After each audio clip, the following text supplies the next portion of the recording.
السلام علیکم ورحمۃ اللہ وبرکاتہ۔ اعوذ باللہ من الشیطان الرجیم، بسم اللہ الرحمن الرحیم۔ لهم عذاب فی الحیاة الدنیا ولعذاب الآخرة اشق وما لهم من اللہ من واق۔ مثل الجنة التي وعد المتقون تجری من تحتها الانہار اکلها دائم وظلها تلك عقبى الذين اتقوا وعقبى الكافرين النار۔ نیکوکار لوگوں کے لیے، بدکار لوگوں کے لیے دنیا کی زندگی میں بھی عذاب ہے۔ جو بدکار لوگ ہیں، جو نافرمان لوگ ہیں، ان کے لیے دنیا کی زندگی میں بھی عذاب ہے اور آخرت کا عذاب بہت سخت ہے، اور اللہ تبارک و تعالیٰ سے ان کو کوئی بچانے والا نہیں ہوگا۔ اور متقی لوگ، ان سے جس چیز کا وعدہ کیا گیا ہے وہ جنت ہے، جس کے نیچے نہریں جاری ہوں گی۔ اس کی صفت یہ ہے کہ اس کے نیچے نہریں جاری ہوں گی، اور اس کے پھل اور اس کے سائے ہمیشہ ہمیشہ رہنے والے ہیں۔ یہ متقی اور پرہیزگار لوگوں کا انجام ہے، اور کافروں کا انجام آگ ہے۔ محترم سامعین کرام، سورۃ الرعد سورہ نمبر 13 اور اسی سورت سے بھی آپ کے سامنے آیت نمبر 34 اور 35 یہ دو آیات تلاوت کی گئیں، اور دونوں آیتوں کا ترجمہ بھی آپ کی خدمت میں پیش کیا گیا۔ سامعین کرام، یہاں پر اللہ تبارک و تعالیٰ نے بدبخت، بدکردار اور نافرمان لوگوں کے عقاب اور عذاب کو بیان فرمایا کہ ان کے اوپر کیسے عذاب ہوگا، اور جو متقی اور پرہیزگار اور نیکوکار ہیں ان کے اجر و ثواب کا ذکر ہوا ہے۔ اللہ تبارک و تعالیٰ نے سب سے پہلے مشرکوں کے حال اور احوال کو اس سے پہلے بیان فرمایا، یعنی یہ جو دو آیتیں ہیں، ان آیتوں سے پہلے مشرکوں کے حال اور احوال کو بیان کیا اور اس کے شرک کو بیان کیا، اور پھر یہاں پر اللہ تبارک و تعالیٰ نے فرمایا لہم عذاب فی الحیاۃ الدنیا، ان لوگوں کے لیے دنیا کی زندگی میں بھی عذاب ہے۔ جو مشرکین ہیں، جو کافرین ہیں، جو نافرمان ہیں، جو دنیا پرست ہے، ان کے لیے دنیا کی زندگی میں بھی عذاب ہے۔ کیسے عذاب ہے؟ اپنے شرک و کفر، اپنی نافرمانی، اپنی بدبختی کے ساتھ وہ اس دنیا کی زندگی میں ہلاک و برباد ہو جائیں گے۔ سامعین کرام، مشرکین، خاص طور سے مشرکین مکہ اور مشرکین عرب کے احوال سے جو بھی پڑھے لکھے لوگ ہیں، یا جو بھی علماء کرام کے بیانات اور ان کے تقریروں کو سنتے ہیں، خطبات کو سنتے ہیں، ان کے صحبت میں بیٹھتے ہیں، ان کو معلوم ہے کہ مشرکین مکہ اپنی تمام تر طاقت اور قوت اور پاور کے بعد بھی اپنے کفر و شرک کے ساتھ ہلاک و برباد ہو گئے، اور آج کے ڈیٹ میں کوئی ان کا نام لینے والا نہیں۔ اللہ تعالیٰ نے اسی بات کو یہاں پر بیان فرمایا کہ لہم عذاب فی الحیاۃ الدنیا۔ یہ اصل میں مشرکین مکہ کو ہی تنبیہ کی جا رہی ہے، جس تنبیہ کو وہ لوگ سمجھ نہیں پائے۔ یہ تنبیہ آج بھی اللہ تبارک و تعالیٰ کی طرف سے ہو رہی ہے، اور اس تنبیہ کو جو لوگ نہیں سمجھ پائیں گے یقینی طور پر ہلاک و برباد ہونے والے ہیں۔ اللہ تبارک و تعالیٰ نے فرمایا لہم عذاب فی الحیاۃ الدنیا، ان کے لیے دنیا کی زندگی میں عذاب ہے، ولا عذاب الآخرۃ اشق، لیکن آخرت کا عذاب تو دنیا کے عذاب سے زیادہ سخت ہوگا۔ آخرت کا جو عذاب ہوگا وہ دنیا کے عذاب سے بھی زیادہ سخت ہوگا، بہت زیادہ سخت ہوگا۔ لعان کرنے والے جوڑے، مرد و عورت جو لعان کرنے والے تھے، ان کو نبی صلی اللہ علیہ وسلم نے تنبیہ کرتے ہوئے فرمایا، صحیح مسلم کتاب اللعان کی روایت ہے کہ ان عذاب الدنیا اہون من عذاب الآخرہ، دنیا کا جو عذاب ہے وہ آخرت کے عذاب سے بہت آسان ہے۔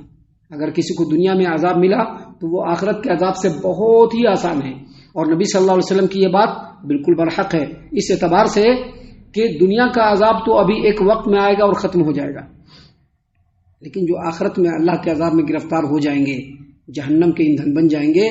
ان کا عذاب کنٹینیوٹی کے ساتھ چلتا رہے گا، کبھی بھی ختم نہیں ہوگا۔ اور ان کو جو عذاب ہوگا ایسے آگ سے عذاب ہوگا جو دنیا کے آگ کے مقابلے میں 70 گنا زیادہ ہوگا۔ اور پھر اللہ تبارک و تعالیٰ کا عذاب اور اللہ تبارک و تعالیٰ کی پکڑ اس قدر سخت ہوگی کہ اللہ نے خود قرآن کریم سورۃ الفجر میں فرمایا ہے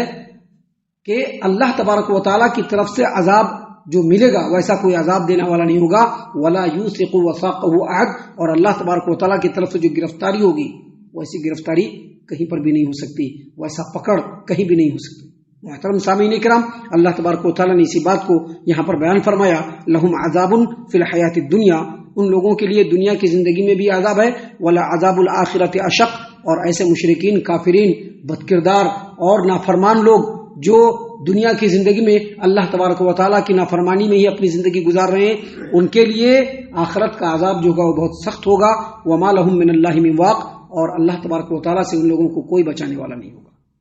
سامعین کرام، یہ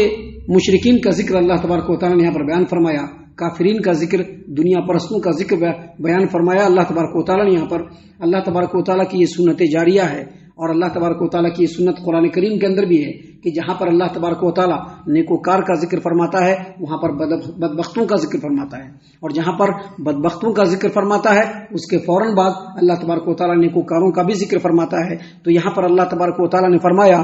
مثل الجنت التی وعد المتقون، جس جنت کا وعدہ متقی اور پرہیزگار لوگوں سے کیا اللہ تبارک و تعالیٰ نے، اس جنت کی صفت یہ ہے کہ تجری من تحتها الانہار، اس جنت کے نیچے نہریں بہ رہی ہوں گی. یعنی جب متقی اور پرہیزگار اور نیکوکار لوگ جنت میں جائیں گے، جب وہ لوگ جنت میں جائیں گے تو جنت میں ان کو اللہ تبارک و تعالیٰ ایسے باغوں سے نوازے گا جن باغوں کے نیچے نہریں جاری ہوں گی اطراف و جوانب سے، ادھر سے بھی نہریں ہوں گی ادھر سے بھی نہریں ہوں گی، اس میں جیسے چاہیں گے وہ اس کو استعمال کریں گے. دیکھیے اللہ تبارک و تعالیٰ نے قرآن کریم سورہ محمد آیت نمبر 15 میں بیان فرمایا مثل الجنت التی وعد المتقون، اس جنت کی مثال جس کا وعدہ اللہ تبارک و تعالیٰ نے متقی اور پرہیزگار لوگوں سے کیا ہے، فیہا انہار من ماء غیر آسن، اس جنت میں ایسے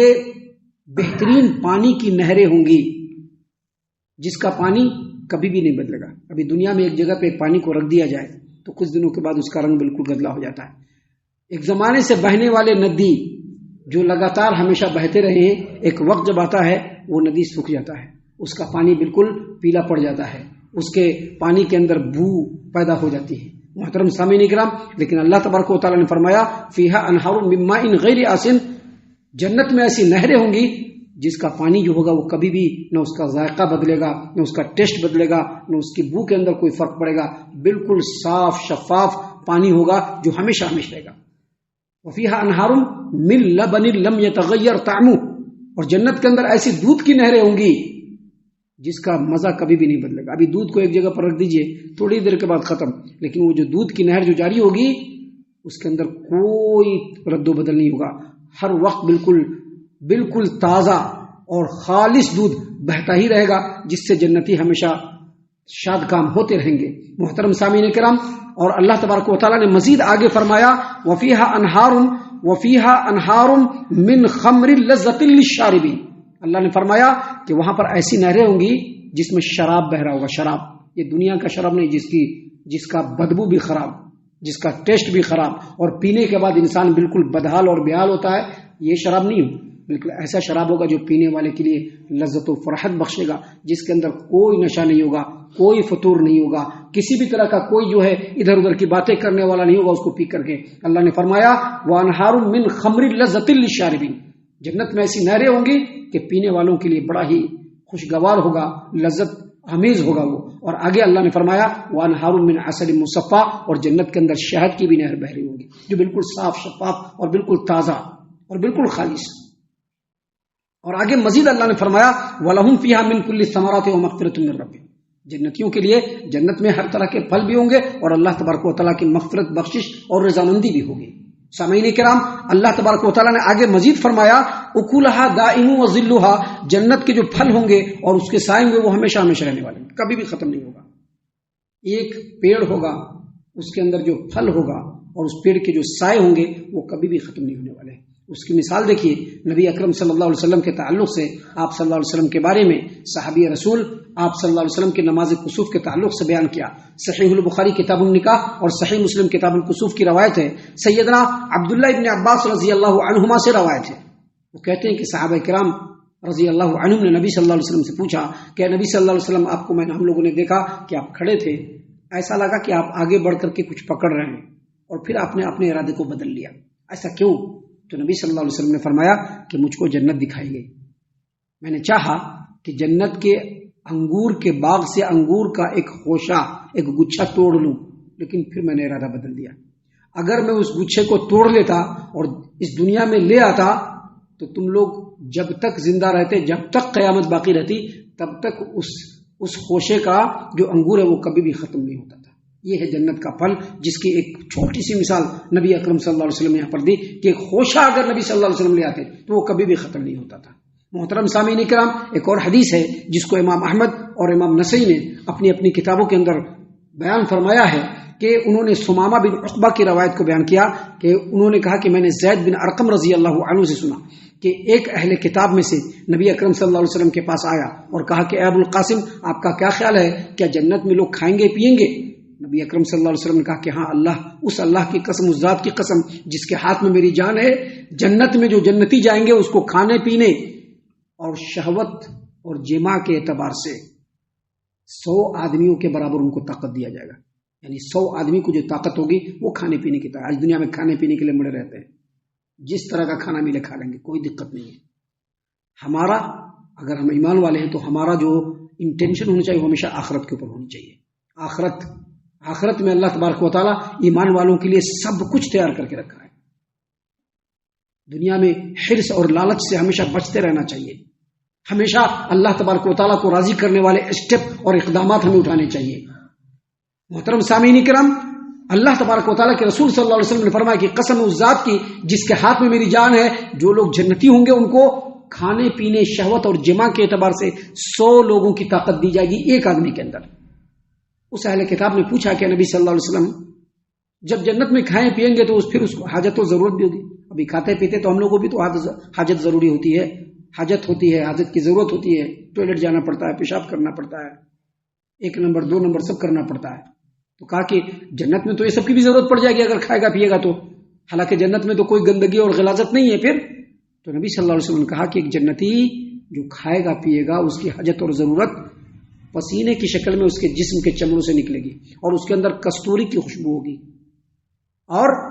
ایک بار پسینہ بہے گا اور پیٹ ہلکا ہو جائے گا۔ دیکھیے سامعین کرام، ہر چیز ہے، لیکن پھر بھی یہ غلیظ، یہ فضیح دنیا کی جو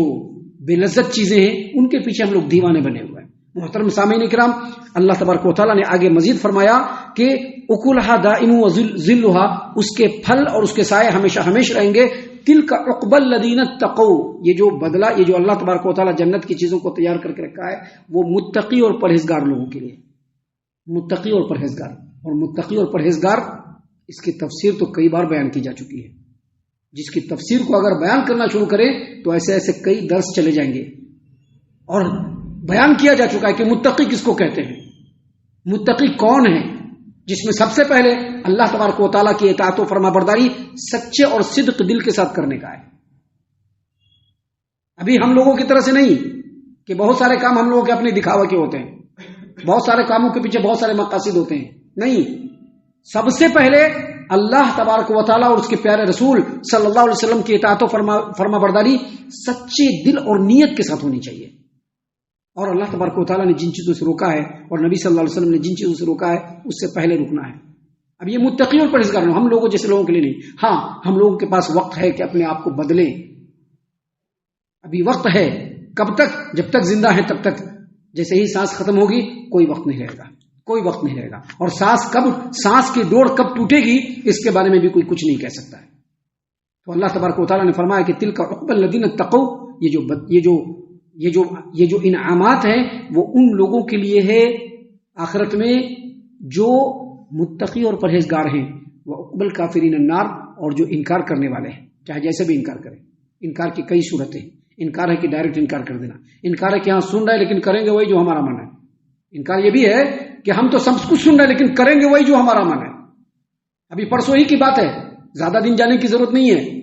سنڈے کو ہمارے یہاں اجتماع ہوا، الحمدللہ بہترین بیانات جس کے بارے میں ہم سوچ بھی نہیں سکتے تھے، ایسے بیانات ہمارے سامنے آئے۔ نماز کے تعلق سے ہر بات کو بڑی تفصیل اور بڑے ہی دل نشیں انداز میں بیان کیا عالم صاحب نے، لیکن اس کے بعد بھی دیکھ لیجئے، سن رہے ہیں سب کچھ، مان بھی رہے ہیں کہ ہاں بالکل صحیح ہے، لیکن کریں گے وہی جو ہمارے من میں ہے، تو یہ بھی انکار ہے۔ کفر کا مطلب ہوتا ہے انکار کرنا، کفر کا مطلب کیا ہوتا ہے؟ انکار کرنا۔ ابھی کفر کی بات آتی ہے تو ہم لوگوں کی نظر میں سب سے پہلے وہی کافر لوگ آتے ہیں جو نان مسلم اور غیر مسلم ہیں، لیکن نہیں، کفر کا مطلب انکار کرنا ہے، چاہے آپ زبان سے انکار کیجئے، چاہے آپ اپنے ایکٹیویٹی سے اور کیریکٹر سے انکار کیجئے، ہر انکار کو انکار کرنا ہوگا، اور خاص طور سے نماز کے تعلق سے ڈینائی کرنے والا آدمی کبھی بھی جنت میں نہیں جائے گا۔ نماز کے تعلق سے غفلت کرنے والا آدمی جہنم کا ایندھن بنے گا، یقینی طور پر جہنم کا ایندھن بنے گا۔ تو اللہ تبارک و تعالیٰ نے یہاں پر فرمایا وَعُقْبَى الْكَافِرِينَ النَّارِ، انکار کرنے والوں کا جو انجام ہے وہ جہنم ہے۔ اللہ تعالیٰ نے قرآن کریم میں دوسرے مقام پر بھی کہا لا يستوي اصحاب النار واصحاب الجنہ، جنتی اور جہنمی دونوں برابر نہیں ہو سکتے۔ اصحاب الجنتی هم الفائزون، جنتی ہی اصل میں کامیاب ہے اور جہنمی کبھی بھی کامیاب نہیں ہوگا۔ ہم اللہ سے دعا کرتے ہیں کہ اللہ تعالی ہم تمام کو ان تمام باتوں کے اوپر خوب غور و فکر اور تدبر کرنے کے ساتھ ساتھ ان باتوں کے اوپر عمل کرنے کی بھی توفیق عنایت فرمائے، آمین۔ اللہ تعالی ہم تمام کو صحیح معنوں میں پکا سچا مومن مسلمان بنائے، اللہ اور اس کے رسول صلی اللہ علیہ وسلم کی اطاعت و فرما برداری کرنے والا بنائے، صحابہ کرام رضی اللہ عنہم کے طریقے پر چلنے والا بنائے، جنت الفردوس میں جگہ عطا فرمائے۔ اے اللہ ہم تمام کو جہنم سے پناہ دے، اے رب العالمین ہم تمام کو جہنم سے پناہ دے، اے مالک الملک ہم تمام کو جہنم سے پناہ دے، آمین یا رب العالمین۔ وما علینا الا البلاغ المبین۔